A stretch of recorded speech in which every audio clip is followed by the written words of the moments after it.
सीतापुर नाम के गांव में शारदा नाम की औरत रहा करती थी। उसके पति के देहांत के बाद वह मजदूरी का काम किया करती थी। उसे एक रानी नाम की लड़की थी जो स्कूल में जाती थी। शारदा जब मजदूरी का काम किया करती थी तब रानी स्कूल जाकर अपनी पढ़ाई पूरी करती थी। जब जब रानी को समय मिलता वो भी अपनी माँ के साथ काम पर चली जाया करती थी। दूसरे गांव में अगर मजदूरी का काम मिला तो शारदा रानी को लेकर दूसरे गांव चली जाती थी। एक दिन अपना काम खत्म करके शारदा जंगल के रास्ते से घर जा रही थी। तभी भूख लगने की वजह से शारदा और रानी एक पेड़ के नीचे रोटी खाने के लिए बैठ जाती है। शारदा रानी से, रानी बेटी चलो हम पहले खाना खा लेते हैं। हाँ माँ, मुझे भी बहुत भूख लगी है, चलो ना खाना खाते हैं। दोनों माँ बेटी खाना खाना शुरू कर रही थी। तभी उनके पास एक बूढ़ी औरत आकर, मुझे बहुत भूख लगी है बेटा, 2 दिन से मैंने खाना नहीं खाया। आइए माँ जी, हमारे साथ खाना खा लीजिए। ऐसा कहकर शारदा बूढ़ी औरत को 2 रोटियां दे देती है। बूढ़ी औरत भूखी होने की वजह से वह 2 रोटी झट से खा लेती है।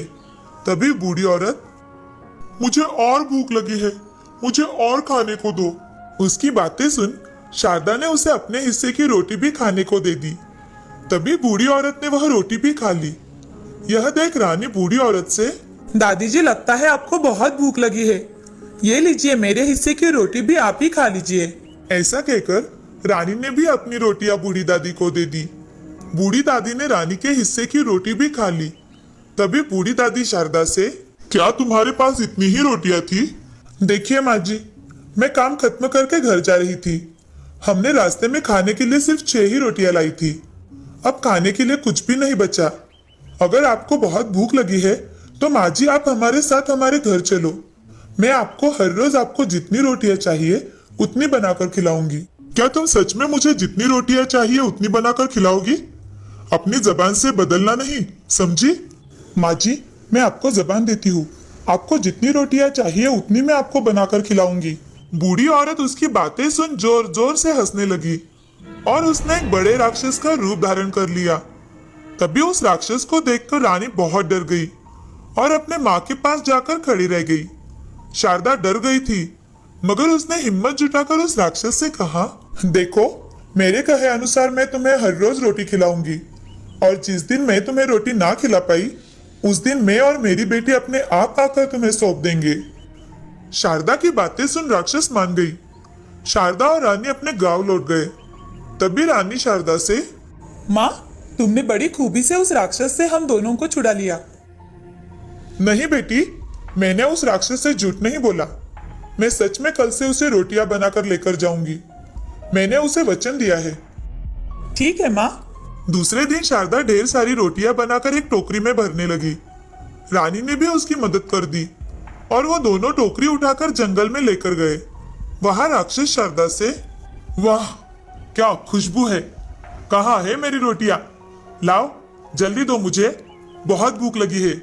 ऐसा कहकर राक्षस टोकरी की सारी रोटियां खा गई और राक्षस शारदा से, मुझे हर रोज ऐसे ही गर्मा गर्म स्वादिष्ट रोटियां खिलाना, वरना तुम दोनों को मैं ऐसे ही खा जाऊंगी।